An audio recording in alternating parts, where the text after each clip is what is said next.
Jason was talking about the artwork a minute ago, and of course, I've got to ask you about you. Ed Repka Yeah. has done some of your artwork for Toxic Holocaust, and most people will know him for his work with Megadeth. He did the Peace Cells, but Who's Buying? He did Rust in Pieces, and then I looked him up, and his portfolio just shocked me. I mean, he's done Possessed, Nuclear Assault. He did my favorite Circle Jerks record. He did Death, Scream Bloody Gore, and Leprosy. I think he did both of those. Yeah. So I had no idea that this guy had done so many album covers that I was aware of. So when Yeah. something like that happens, how does this work? Do you find some of his artwork and ask him, "Hey, I want to buy that for my album," or do you commission him to create something original for your album cover?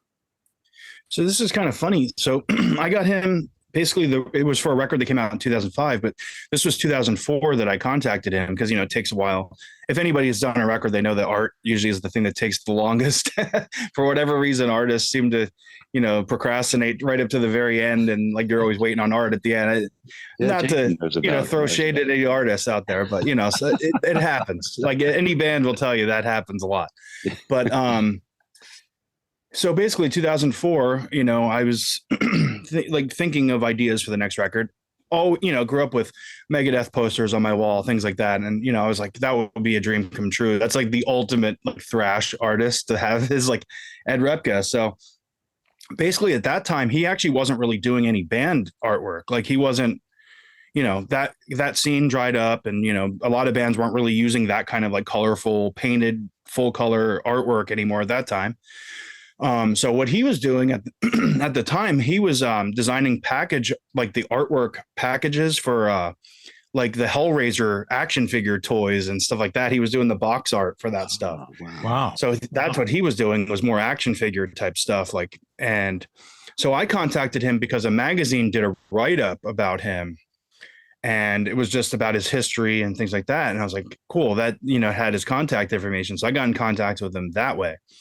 And I commissioned, I had an idea of what I wanted, like similar, like a Fallout scene, to like Peace Cells and stuff like that, but not a copy of that, but like have that like kind of, destroyed city type of vibe. And we kind of went back and forth and came up with some ideas, and I think he knocked it out of the park. It came out great, but better than I expected, because you never know when you just have something in your head, like how the artist is going to see it, and he showed me it back. I was like, cause he does like a sketch and it's like, that's perfect.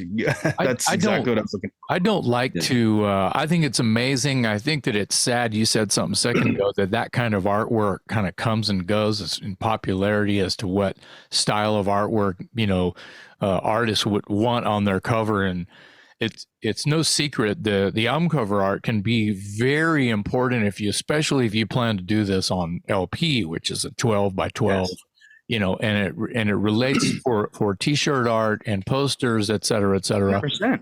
And tattoos, and it's influential to the world of what it is that we're talking about here. So, absolutely. So when you're just a digital band and your artwork, is just a photo of the artist, it doesn't do a whole lot for me as a fan. So right. I think that whether he's a dying breed or not, or just in between things, you can call it what you want, but I think that it's important. Just my 2 cents. Let me interject there really quick. Yeah. So, I mean, the way I found out about Dangerous Toys is just because I saw that artwork as a kid, and I was like, that looks killer, and then I got it. I've been a fan ever since. I've been listening to Dangerous Toys since I've been probably 10 years old. Nice. So like, yeah, well, it proves the point a little bit. I mean, right. Full circle. I mean, Kiss Alive. Yeah. Yeah. I was going to say exactly.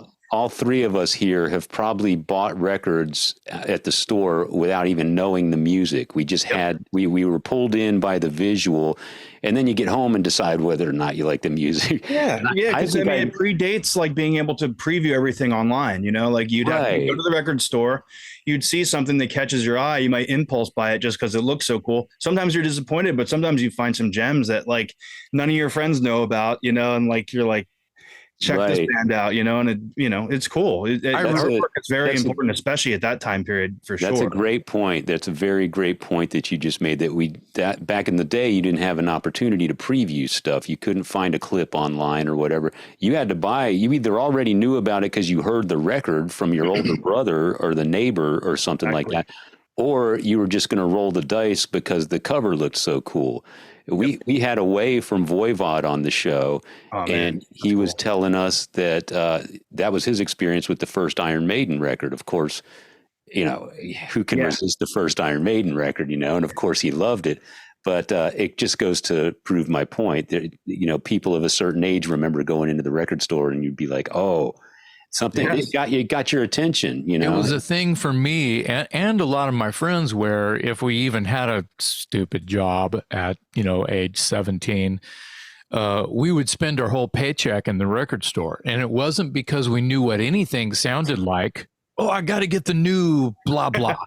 It was kind of like you found anything on Metal Blade Records, which usually had fucking awful, paintings of like sorcerers and Vikings, like the Hallows Eve cover with the executioner like painted badly on the front. I love that. Or like a Obsession, or any of it, like Oz Fire in the Brain. It's you bought that because it had a skull on fire with it. I don't know. Even the first Megadeth record is fucking awesome, but there were not so awesome hand painted fantastical pieces painted for album covers on low budget, at the time low budget. I'm talking anything on Metal Blade Records or Mausoleum Records or anything like that.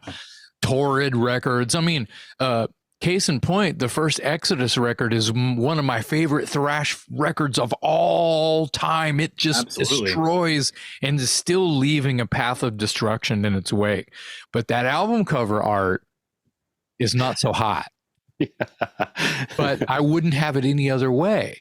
Do you see what I mean? It's like what you fall in love with is what you fall in love. As soon as it gets too pristine and perfect, you're like, no. Exactly. No. And I know I'm speaking your language because we're talking about, Toxic Holocaust. So what I was getting at about the Repka story, and I'm glad that Dave brought that up, because I don't want to like divulge like price lists of how you pay artists. So let me just put it in a simple, perfect question. Do you feel like it was a fair price that he gave you for what you ended up with for that record, or how many records has he done for you, covers? Just one, but I definitely think I definitely see, because here's what kind of happened after that sort of let's don't mention price, just unless no, the price was absolutely fair. 100%. I think it was definitely a fair price. I think what happened after that was I don't think it had anything to do with us, but he started doing more record covers after that, and at the time when I made the record after that, it was kind of, I've always been kind of under, like, my philosophy sort of is everybody's doing something. I kind of don't want to do that, like just to set what we're doing apart, kind of the opposite of what you would do to make any money, pretty much. But, instead of just following what you've been doing, like as soon as it becomes popular, kind of just change course. But, once I started seeing more albums pop up with his artwork, I kind of just wanted to do something a little different. Some people say just shoot yourself in the foot every time it heals up. Just shoot yourself in the foot again. Pretty much. Yeah. I'm like, wow, there could be some success here. Let's do something different. No, bang, right in the toe.